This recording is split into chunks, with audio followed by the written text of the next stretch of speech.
There has been this incredible surge in recent years in entrepreneurship.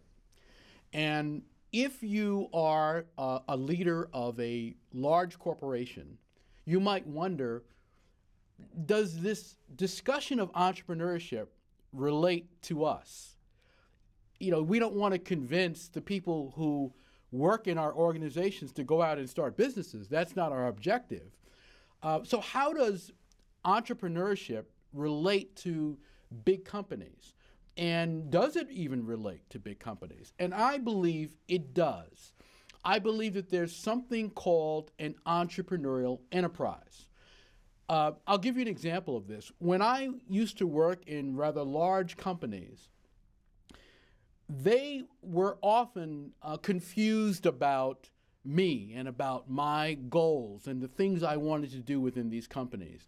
They were confused about the things that I was excited about, and they were more often than not trying to keep me within the rules. They wanted me to behave. They wanted me to be in a position where I was listening to the products that were offered, the price points that were offered, the deal points that had to be in our contractual relationships, and they were not responsive to my ideas about what I was hearing from the market.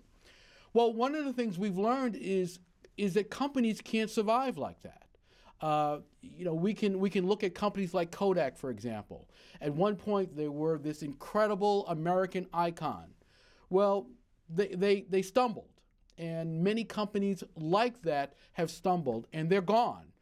They're gone because they were playing by an old rule book. There's a new rule book out, and that is that companies have to be much more groundbreaking. They have to be much more innovative. They have to apply guerrilla marketing techniques.